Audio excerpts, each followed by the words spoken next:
Iya dok. Nah, apakah mungkin jadi pertanyaan lagi Mas ya? Kalau sudah gitu berarti saya nggak perlu minum obat.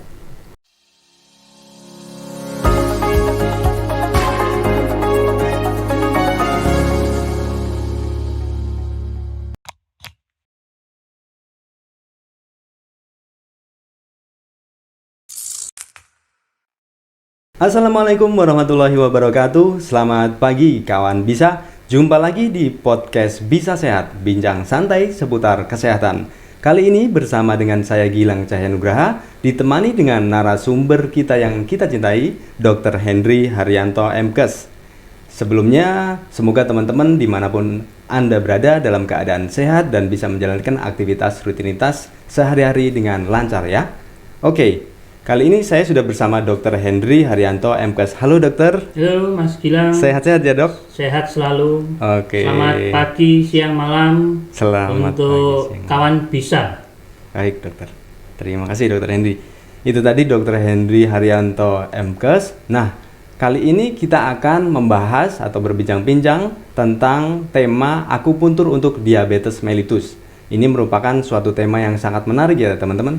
Dan sebelum kita lebih lanjut untuk berbincang-bincang tentang podcast kita, kami minta tolong untuk bantu komen, like, dan subscribe-nya ya teman-teman. Dan jangan lupa untuk nyalakan tanda lonceng untuk dapat notifikasi terupdate dari video-video channel YouTube kami. Oke teman-teman, untuk lebih lanjut tetap stay tune ya.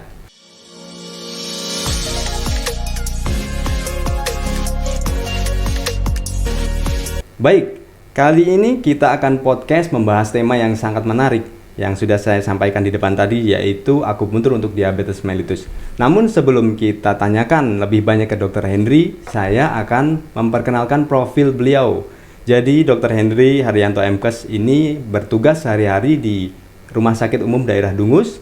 Beliau biasa bertugas di klinik akupuntur dan beliau juga menjabat sebagai PLT Kepala Seksi Pelayanan dan Penunjang Medis di RSUD Dungus. Selain itu, Dr. Henry Haryanto MKes juga sebagai akademisi di Stikes Bakti Husada Mulia Kota Madiun. Baik, langsung saja saya akan menyapa kembali Dr. Henry Haryanto. Dr. Henry, lagi sibuk apa nih dok sekarang ini dok? Ya, rutinitas saya juga sebagai penanggung jawab di IGD, kemudian di sehari-hari juga punya klinik akupuntur medik di Rumah Sakit Umum Dungus di Madiun ini, selain sebagai salah satu PLT struktural di rumah sakit ini. Itu mungkin Mas Gilang. Oh iya dokter, jadi sangat padat sekali ya rutinitas Dr. Henry ini, tapi beliau tetap bisa menjalankan semuanya dengan sehat, gembira, dan semangat tentunya ya. Oke dokter, berbicara tentang tema kita pada podcast hari ini, yaitu akupuntur untuk diabetes. Nah itu sebenarnya akupuntur itu apa sih dok? Dan dia itu merupakan cabang spesialisasi ilmu kedokteran tersendiri atau dia merupakan cabang ilmu kesehatan yang lain begitu dokter? Silakan dok. Ya, masih Mas Gilang. Jadi akupuntur ini sebenarnya sudah sejak lama ya. Ada mungkin sekitar 2.500 tahun yang lalu, awalnya dari Cina, kemudian dikembangkan ke seluruh dunia. Jadi ada dari Korea, dari Jepang dan sebagainya. Untuk Indonesia sendiri mungkin juga sudah cukup lama ya. Tapi kemarin ketika saya pelatihan saya juga baru tahu bahwa ada cabang akupuntur medik yang memang dilakukan oleh dokter-dokter, bahkan ada spesialisasinya sendiri yang informasinya berkembang di Indonesia sejak tahun 50-an untuk akupuntur medik. Wah sudah lama ya dok? Ya sudah lama, jadi sudah banyak sekali spesialis-spesialis akupuntur yang tersebar. Kalau di Jawa Timur mungkin sudah ada beberapa dokter yang bekerja di rumah sakit besar. Kalau saya sendiri, saya dokter umum yang memiliki kompetensi tambahan sebagai akupuntur medik. Nah tadi kalau Mas Gilang tanya sebenarnya akupuntur itu apa sih? Sebenarnya akupuntur itu ya titik yang ditusuk dengan jarum, bahasanya begitu ya. Nah mungkin yang jadi pertanyaan itu apa yang ditusuk ya? Apakah sarafnya, apa pembuluh darahnya? Karena banyak orang mengatakan oh itu saraf yang ditusuk. Jadi bukan ya. Jadi kalau yang ditusuk namanya adalah garis meridian. Jadi seperti gambar di patung ini adalah gambar sebenarnya adalah jalur, namanya jalur meridian. Kalau di dunia medis itu kita kenal ada pembuluh darah, ada saraf, ada jalur limpatik, dan ternyata ada satu lagi jalur yang sudah diteliti namanya jalur meridian ini. Nah, di jalur meridian ini ada titik-titiknya. Nah, ini yang kita tusuk. Sebelah mana itu, Dok? Ya, titiknya banyak sekali, Mas. Jadi kita bisa lihat di kaki ya. Kemudian di tangan, hampir di semua anggota badan. Dan ditusuk dengan menggunakan jarum. Jadi hanya jarumnya aja ini. Jadi jarum ini tidak ada obatnya ya. Seringkali orang mengatakan, kok setelah saya ditusuk punya efek lebih nyaman, lebih enak. Apa ada obatnya? Jadi tidak ada. Jadi jarumnya ini ya hanya jarum-jarum biasa yang sangat kecil sekali. Mungkin kalau Mas Gilang ini kerja di laborat, jarumnya untuk ngambil darah itu kan cukup besar, Mas ya. Iya, dokter. Nah, kalau jarumnya ini itu kecil sekali, mungkin dengan rambut lebih besar sedikit jarum ini. Jadi ketika ditusukkan, dia tidak akan menimbulkan sensasi apapun, nyeri atau apapun, enggak ya. Hanya istilahnya nyeri karena memang dia kena pada titiknya. Saya kira jarumnya itu kayak jarum jarum untuk benang jahit itu, Dok. Kalau seperti jarum benang jahit mungkin orang takutnya sakit ya, karena kita mungkin kalau nusuk ini juga tidak hanya pakai 1 jarum atau 2 jarum, tapi paling tidak minimal 2 jarum lah, sampai mungkin ya maksimal sekitar 10-15 jarum. Dan jarumnya ini bervariasi ya, diameternya bervariasi tergantung posisinya di mana, kemudian panjangnya juga bervariasi.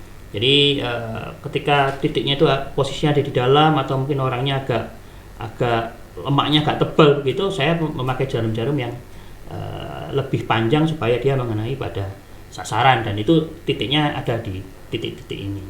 Nah, akupuntur sendiri kenapa dia bisa bereaksi, karena titik yang dipakai di akupuntur medik ini sudah terbukti secara penelitian ya, sudah diteliti. Jadi kalau saya tusuk titik ini, dia akan mempengaruhi sarafnya, dia akan mempengaruhi pembuluh darahnya, sehingga mungkin contoh orang sakit gitu ya, kita sudah punya obat, itu kita tusuk begitu, maka badan kita ini seperti mengeluarkan obat tersendiri gitu, Mas. Jadi tidak perlu minum obat atau minum obat yang ringan, tapi sifat untuk nyerinya ini akan sudah bisa dikendalikan oleh badan kita berkat beberapa titik yang kita tusuk dengan jarum. Nah itu kira-kira mekanismenya ketika jarum dititikkan ke tubuh kita itu terus sampai bisa menimbulkan efek tubuh terasa enak, itu bisa dijelaskan bagaimana ya, Dok ya? Ya, jadi gini, kalau umpamanya kita tusuk di titik tertentu, di titik yang sudah ditentukan di meridiannya ini, maka seperti badan kita itu mengeluarkan bahan-bahan tertentu gitu ya. Untuk menuju ke jarum, dan itu akhirnya dia akan merangsang. Jadi ada beberapa efeknya, sehingga semua organ di badan kita ini akan bekerja, mengeluarkan macam-macam, mungkin anti alergi dia keluar dan sebagainya gitu. Racun keluar ya, Dok ya? Racun enggak, tapi racun. dia bisa mengeluarkan contoh untuk alergi, bahan-bahan untuk menahan mengurangi alergi, dia akan keluar dari situ. Begitu, Dok ya. Sama juga dia bisa memerintahkan, kita punya endorfin contohnya ya, endogenous morfin ya, itu begitu kita tusuk, endorfin itu akan keluar, sehingga konon katanya dia bisa mengalir, mengurangi nyeri dan sebagainya. Sehingga senang juga ya, Dok, memberi endorfin bisa bikin senang ya, Dok. Ya, kemarin bahkan ada penelitian katanya itu dia bisa dipakai untuk hal-hal tertentu. Dia lebih nyaman, lebih enak ya. Mengurangi stres. Karena endorfinnya akan keluar. Iya, Dokter. Nah, hormon bahagia endorfin itu ya. Iya, Dokter ya. Nah, ini kira-kira boleh dikasih tahu, Dok, satu titik yang biasanya dokter gunakan untuk melakukan akupuntur ini, Dok? Biasanya titiknya, kalau saya kasih contoh di tangan ini ya, yang paling sering kita kerjakan, gitu ya. Ini ada titik namanya titik L4 begitu. Ini banyak sekali problem-problem yang berhubungan dengan kasus penyakit. Biasanya titik yang sering kita pakai adalah titik ini. Jadi dia posisinya ada di tangan. Gitu. Dan nanti ditusuk berapa lama, Dokter, jarumnya itu?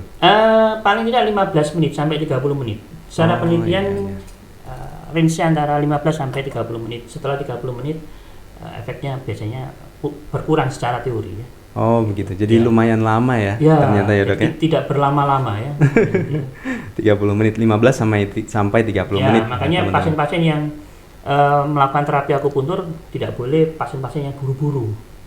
Jadi, waduh maaf saya harus buka puasa, maaf saya ini harus ke pasar dahulu gitu. Kalau saya lebih baik saya tidak saya kerjakan, karena jelas efek terapeutiknya akan berkurang ya, tanggung begitu. Jadi memang benar-benar kalau pasien yang akupuntur harus harus menyediakan waktu minimal kalau satu posisi sekitar 30 menit. Kadang-kadang ada pasien yang membutuhkan 2 posisi, ya berarti sekitar 1 jam mereka harus menyiapkan waktunya gitu. Wow, untuk satu pasien ya dok? Satu pasien ya. Luar biasa. Tapi jangan khawatir ya teman-teman, nanti kita akan share jadwal klinik akupunturnya di RSUD Dungus. Lalu dok, ini kan tadi sudah dijelaskan kalau akupuntur ini sudah dilakukan berdasarkan evidence based medicine, jadi sudah diteliti dan sudah melalui bukti-bukti ilmiah dan yang saintis ya dok. Nah itu bagaimana dia dari ilmu yang tadinya berasal dari China sampai dia itu bisa diterapkan di ilmu kedokteran itu, manfaatnya dan terasa sampai sekarang itu bagaimana dok, bisa masuk ke ranah ilmu kedokteran dok, medisnya dok? Mas Gilang, jadi dengan berlakunya selalu dilakukan penelitian berdasarkan evidence based ya, sampai mungkin grade-nya grade 1 yang saya baca. Jadi ada penelitian itu kan tidak hanya diteliti begitu ya. Jadi contohnya titik ini tuh dia bisa mempengaruhi nyeri. Kok bisa menghilangkan nyeri? Apa yang terjadi dengan badan kita ketika kita menusuk pada satu titik tersebut? Nah, contohnya titiknya itu tadi yang di tangan begitu ya. Dia bisa mengeluarkan endorfin.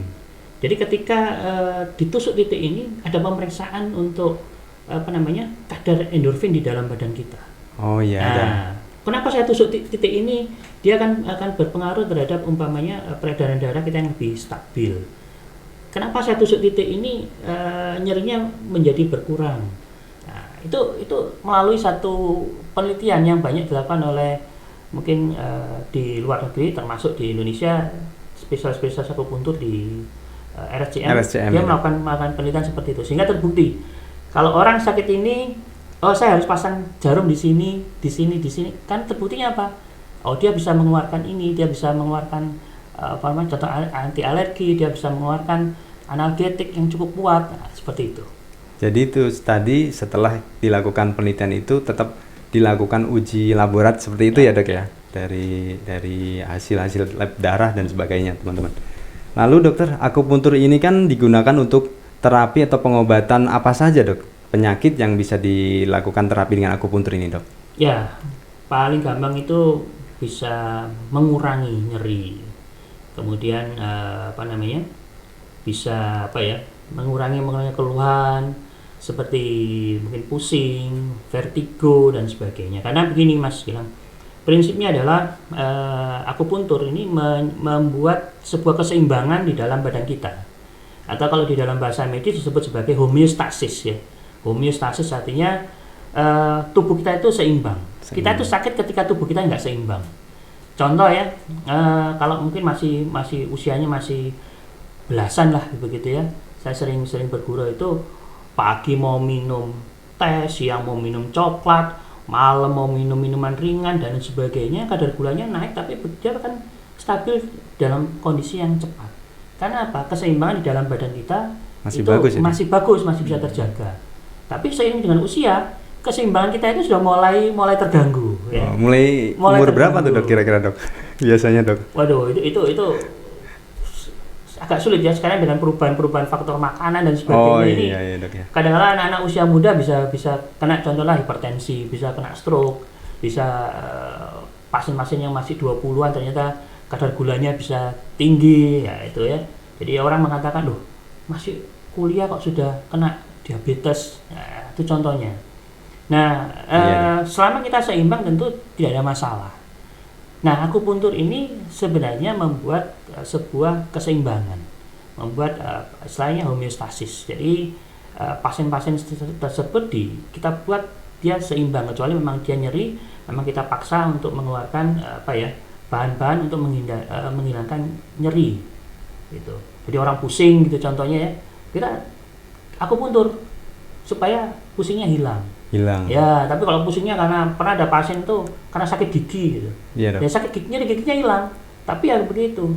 Harus ke dokter gigi karena nggak mungkin di akupuntur sakit giginya kan hilang selamanya, terutama kalau giginya umpamanya lubang gitu ya. Oh iya. Ya, kalau orang nggak punya uang pusing di akupuntur ya nggak akan pernah bisa hilang kalau nggak dapat tambahan uang. Nggak dapat tambahan uang ya. Contohnya aja. Tapi ini akupunktur ini bukan karena sugesti ya dok, tapi kan memang karena terbukti ya dok Terbukti, ya. bukan sugesti. Nah. Ya beberapa ada pasien yang mungkin merasa tersugesti, katanya kalau nggak akupuntur nggak nyaman, padahal di dalam badannya sedang terjadi proses keseimbangan tadi itu, Mas. Iya dokternya, sangat menarik sekali ya akupuntur ini teman-teman. Dan untuk tema kita kali ini kan akupuntur ini dihubungkan dengan diabetes dok. Nah sebenarnya bagaimana itu dok? Akupuntur kok bisa untuk pengobatan diabetes itu dok? Bisa dijelaskan dok? Ya, jadi sekali lagi tadi saya sampaikan bahwa akupuntur ini membuat sebuah keseimbangan, membuat homeostasis. Orang-orang yang sakit itu karena terjadi gangguan keseimbangan di dalam badan kita. Iya dok. Nah, contoh tadi, ketika kita terakumulasi gula di dalam badan kita, sementara badan kita tidak bisa memanfaatkan dengan baik, maka otomatis akan jadi masalah lama-lama, gitu ya. Nah, mungkin di tayangan ini kan bisa dilihat. Jadi, contohnya pasien-pasien yang kenapa sih terjadi kenaikan kadar gula begitu. Kalau orang dulu kan selalu berpikiran bahwa ya karena pankreasnya nggak bekerja sehingga pankreas nggak bisa mengeluarkan insulin dan sebagainya. Nah, Iya dok. di slide ini mungkin bisa dilihat bahwa kasus terjadinya kenaikan kadar gula darah itu disebabkan banyak hal. Nah, akupuntur itu akan bekerja menyeimbangkan ini semuanya. Iya. Memang ada beberapa titik ya, sehingga jalurnya meridian di dalam organ-organ ini dia akan apa ya? Maksudnya terpicu, terangsang gitu. Jadi itu yang menyebabkan akhirnya homeostasis dengan keseimbangan kadar gula, terjadi penurunan kadar gula, terjadi lipid profilnya jadi lebih bagus. Normal ya dok. Ya. Karena adanya sebuah keseimbangan. Itu kalau pada pasien DM. Iya dok. Nah, apakah mungkin jadi pertanyaan lagi Mas ya? Kalau sudah gitu berarti saya nggak perlu minum obat. Nah ya itu dok. Nggak perlu minum obat, saya diakupuntur aja gitu. Ya, mungkin pertanyaan begitu ya. Iya, apakah bisa kayak gitu dok? Itu menurut saya nggak bisa ya.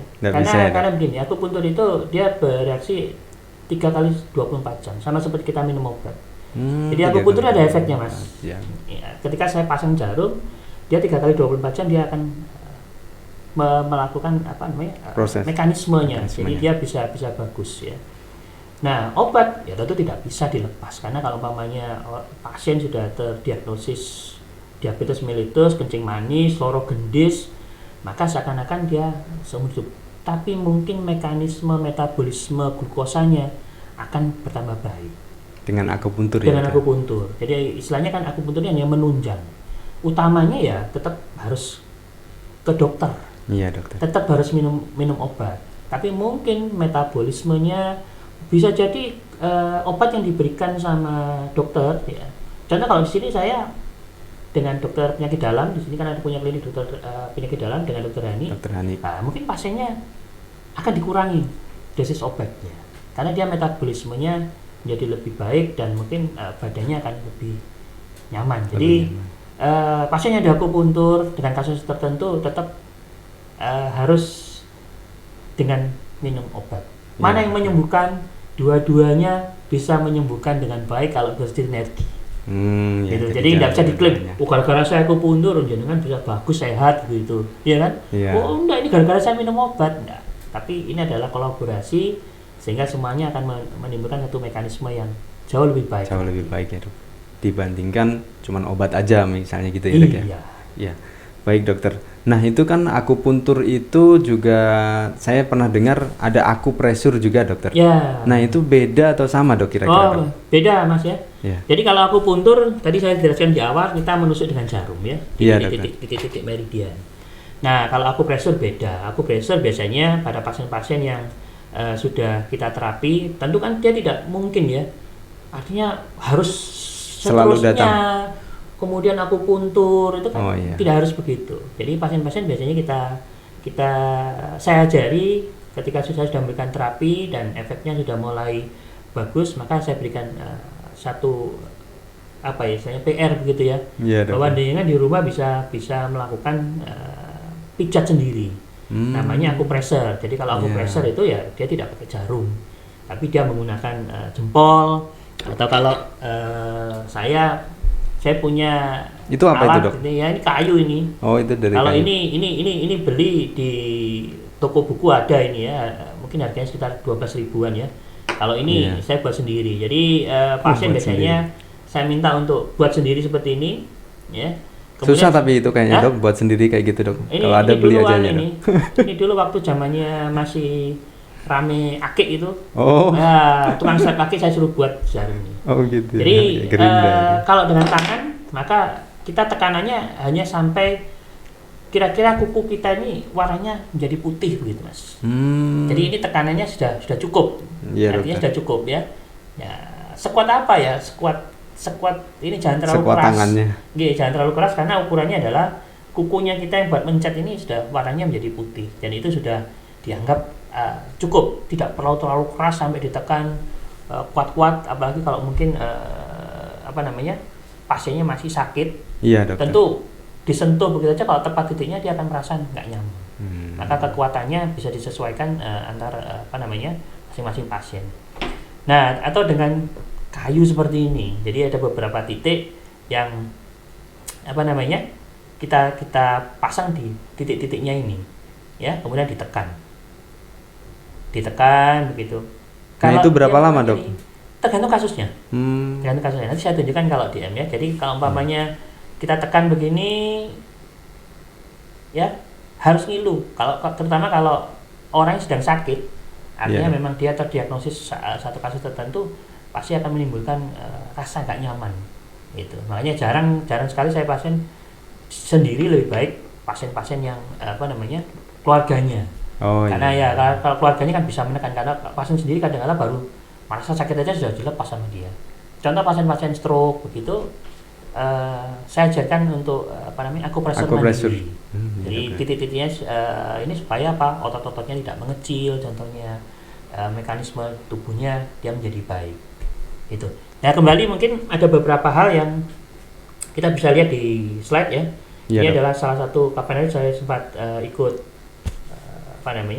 workshopnya, beberapa titik yang bisa dipakai untuk meregulasi gula ya, menurunkan kadar gula ketika mengalami kasus kenaikan kadar gula darah yang tinggi, atau mungkin orang DM menyebut sebagai DM, Iya. kencing manis, loro gendis dan lain sebagainya. Dan di slide ini adalah gambaran yang pernah diteliti ya, dan sudah terbukti ketika beberapa 4 titik ini dilakukan akupresur, maka akan terjadi penurunan kadar gula yang signifikan, juga profil lipid. Jadi mungkin kalau umpamanya profil lipid itu kalau kolesterol dan sebagainya, dia ikut akan teregulasi begitu ya.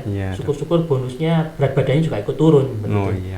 Dengan titik ini. Jadi ini adalah salah satu penelitian dari Sarvasi ya, yang disampaikan oleh salah satu guru dulu yang ngajari saya akupuntur di Jakarta. Jadi ada 4 titik ini, titiknya ada di kaki ya, kemudian 2 ada di kaki, kemudian di berikutnya tentang akupresur ini kan berapa masih kali? Ada lagi.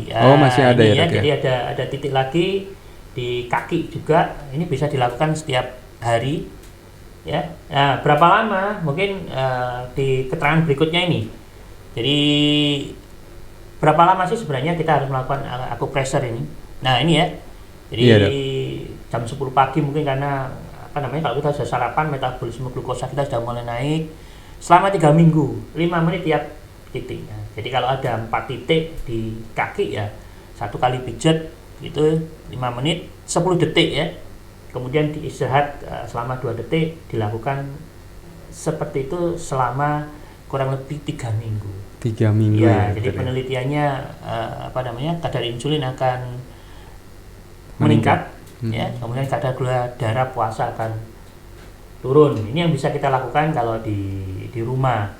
Artinya ya sambil nyantai, nonton TV, nonton berita pagi, menceti kakinya begitu, supaya regulasinya menjadi membaik. Dan ini bisa dilakukan mandiri ya, Dok ya? Mandiri. Atau mungkin dengan bantuan keluarga, mungkin ada teman ya, Dok. Bisa. Ya, dengan alat, dengan kita punya jempol begini, atau buat alat seperti ini. Kalau saya tidak menyarankan pakai pakai pulpen atau pensil. Iya. Karena apa? Ini ternyata kalau ditekan itu malah menimbulkan rasa nggak nyaman itu. Oh, saya lebih kalau suka, pakai saya lebih suka pakai kayu keras ini ya. Pakai kayu yang keras. Iya, jadi dia terasa. Jadi lebih mantap lah, lebih terasa gitu Mas. Iya. Baik, Dokter Hendy tadi sudah menunjukkan alatnya pressure ya, dengan melakukan secara mandiri dan bisa juga pakai jari-jari kita sendiri. Nah, itu kan sangat membantu untuk teman-teman atau kawan bisa yang mungkin keluarganya ada keluhan tentang kesehatan yang berhubungan dengan khususnya DM tadi seperti yang Dokter Hendy sampaikan.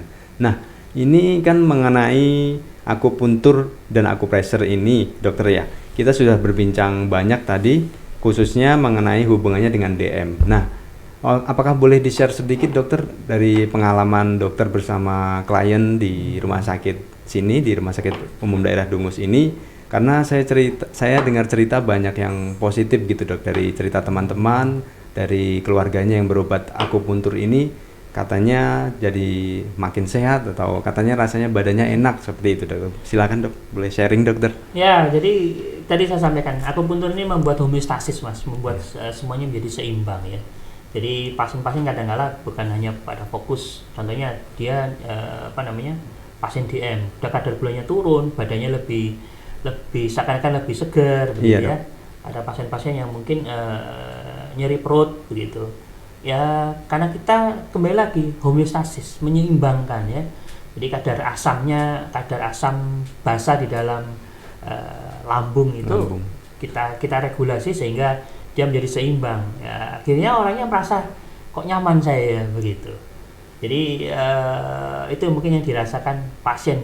Karena apa? Kita membuat sebuah keseimbangan. Nah, kalau yang nyeri, ya mungkin nyerinya akan berkurang ya. Jadi nggak terasa nyeri mungkin. Nyerinya mungkin akan berkurang, tetapi ada kasus tertentu yang memang kita hanya bisa menahan, mengurangi rasa nyerinya saja. Oh iya. Ya, untuk kesembuhan kan kadang-kadang nggak bisa. Contohnya pasien-pasien yang OA genu ya, lututnya karena pengapuran sudah grade 4 ya kan nggak bisa, tetap harus dilakukan satu operasi, contohnya begitu ya. Nyeri lututnya nggak hilang-hilang, ya memang begitu karena memang ada proses di situ. Ya biasanya pasien datang, kemudian saya hanya bisa meringankan nyerinya aja. Ya, tapi untuk selanjutnya ya pasien harus ke kalau di sini kan ada dokter asli ya, spesialis tulang, ada dokter bedah tulang ya. Bagaimana untuk solusi supaya dia sembuh dalam tanda kutip permanen begitu ya, apa dilakukan operasi atau apapun gitu ya. Karena akupuntur hanya sebagai penunjang untuk membantu menghilangkan nyerinya ya. Keluhannya. Contoh paru ya, pasien-pasien paru yang sesek karena riwayat dia perokok berat gitu mas ya. Ya, saya membantu mengurangi adiksinya terhadap nikotin, mengurangi untuk rokoknya. Gitu. Itu bisa kita kerjakan ya. Bisa kita kerjakan karena riwayatnya di Dungus ini dulu kan kita tuh membangun klinik berhenti merokok sebenarnya. Salah satu modalitas terapinya adalah akupuntur. Oleh karena itu saya diminta untuk belajar. Jadi bagaimana sebenarnya mengurangi adiksi untuk berhenti merokok. Ada pasien-pasien yang sudah sesek gitu, tapi rokoknya nggak bisa hilang-hilang. Nah, itu bisa kita bantu untuk mengurangi bahkan menghentikan. Tapi yang paling penting kalau rokok itu menurut saya niatnya dulu ya. Kalau nggak ada niat itu nanti di akupuntur juga dia akan merasa tersiksa gitu. Jadi niatnya untuk berhenti merokok itu contohnya. Ada juga ya dok cerita yang memang ada pasien yang datang ke dokter ingin berhenti merokok sampai dia bisa berhenti ya dok ya? Iya, dan saya selalu menekankan harus punya niat dulu. Karena nanti begitu kita akupuntur rasanya nggak nyaman dia rokok, kemudian timbullah efek samping, bukan efek samping sebenarnya ya, itu adalah efek samping dari rokok ya. Contohnya orang rokok jadi nggak batuk dan sebagainya. Ketika dia berhenti merokok dia timbul batuk lagi. Nah itu kita bantu untuk mencegah hal yang ditimbulkan oleh kasus seperti itu. Jadi rasanya nggak nyaman. Ya perlahan-lahan ya dok ya. Kenapa? Perlahan-lahan nanti bisa meninggalkan. Kalau merokok rasanya nggak nyaman. Beberapa pasien dia langsung sadar bahwa itu nggak nyaman. Tapi asal jangan balik merokok lagi aja ya dok. Kenapa? Ya? Kalau sudah berhenti. Dia kan timbul keinginan lagi ya wajar lah ya. Oh iya. Umpamanya pasien itu biasanya orang duduk bareng dengan teman-temannya merokok, kemudian tidak merokok kan kayak nggak aneh enak gitu. gitu ya. Akhirnya dia timbullah keinginan untuk merokok lagi. Nah kalau dia bisa menahan ya Selamat. bersyukur ya. Tapi kalau enggak kan, wah, biasanya ngerokok, kamu kok nggak ngerokok sekarang nih, agak aneh gitu ya. Diajak jalan-jalan, diajak nongki, temennya ngerokok, dia nggak ngerokok kan, kok aneh. Goyah lagi niatnya Goyah dia ya lagi. dok ya, yang tadinya mau nggak merokok ya. Iya, akhirnya dia merokok lagi. Iya. Kan lingkungan yang salah satu berpengaruh. Nah, menarik sekali ya. Jadi tadi kan ada cerita dari dokter, pasiennya itu macam-macam ya yang datang, dari yang mulai ada keluhan lambung, dan kemudian ada juga yang ingin berhenti merokok, dan juga yang pengapuran di tulang ya dok ya, OA tadi ya dok. Dan menariknya untuk yang pasien OA ini yang tadinya tidak bisa apa istilahnya membungkuk, atau kalau orang sholat tuh nggak bisa ruku terus jadi bisa itu ya dok ya. Ya. Jadi yang tadinya nggak bisa berkurang. Oh Nyerinya iya. berkurang sehingga dia aktivitasnya bagus. Tapi kalau saya tekannya ke pasien, kalau pasien-pasien OA seperti itu, ya, dia akan kembali lagi karena dia akan mengalami hal keluhan yang sama lagi. Itu. Jadi ya nggak bisa. Salah satunya kan memang harus dilakukan satu tindakan operatif. Gitu. Tapi untuk aktivitas sehari-hari beberapa kasus masih memungkinkan. Sangat membantu. Begitu, ya. iya.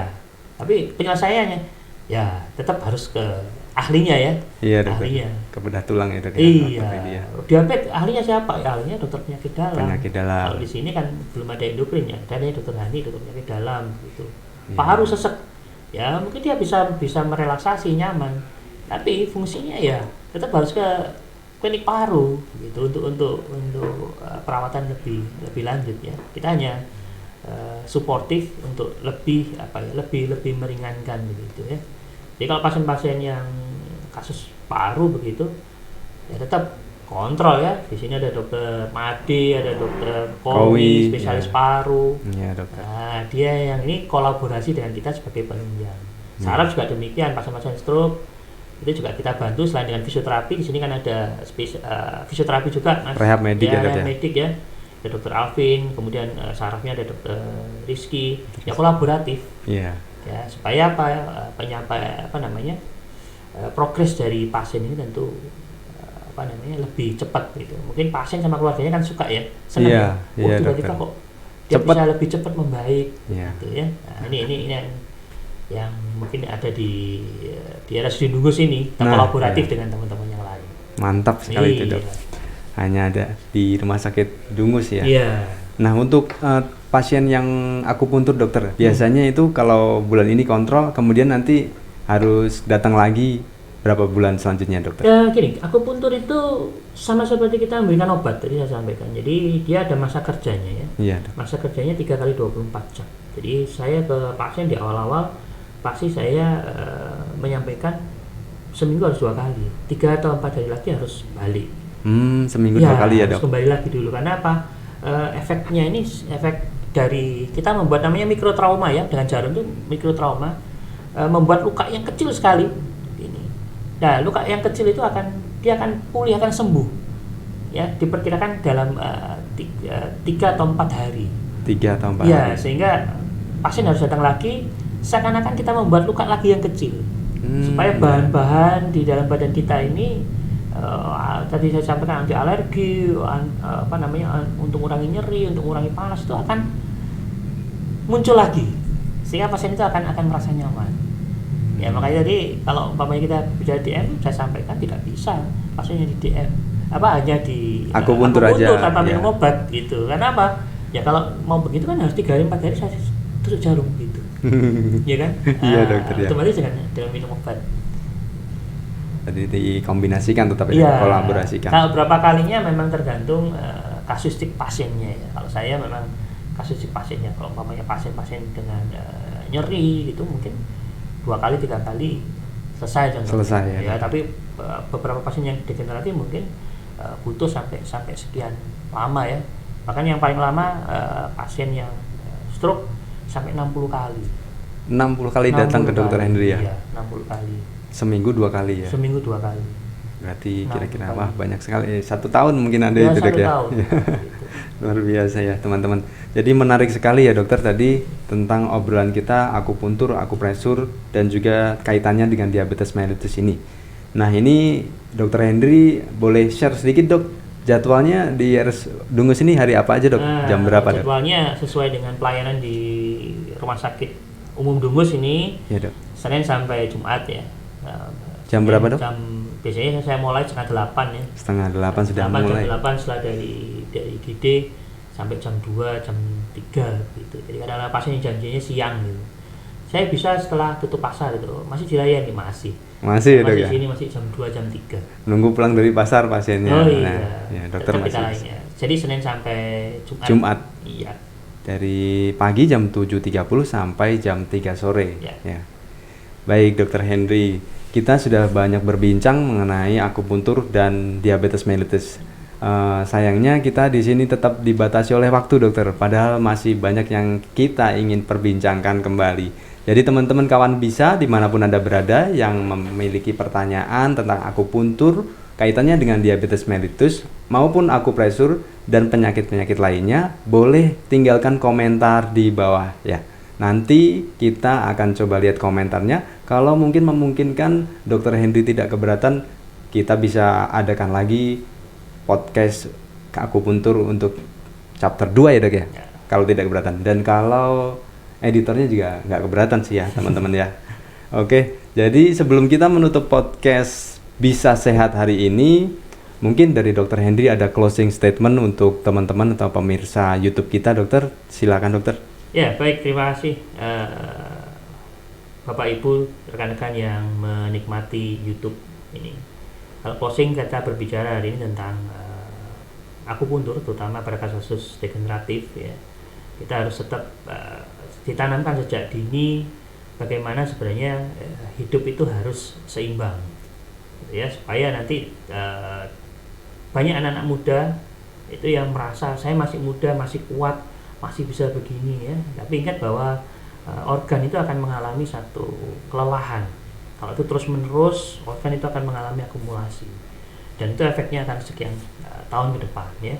Jadi keseimbangan kita akan menjadi terganggu, dan ketika keseimbangan kita terganggu, jadilah kita sakit. Maka kita harus selalu menjaga sebuah keseimbangan di dalam badan kita. Itu aja Mas Gilang. Baik, luar biasa sekali ya pesan penutup dari Dr. Henry. Semoga kita semua bisa menerapkannya dalam kehidupan sehari-hari sehingga bisa menjaga keseimbangan dari tubuh kita supaya tetap sehat ya teman-teman. Baik Dr. Henry, terima kasih banyak sudah berbagi banyak ilmu di sini, sharing-sharing pengalaman di sini bersama kami ya dok ya. Semoga apa yang disampaikan Dr. Henry bisa memberikan manfaat dan juga inspirasi bagi kita semua yang menyaksikan channel YouTube RSUD Dungus.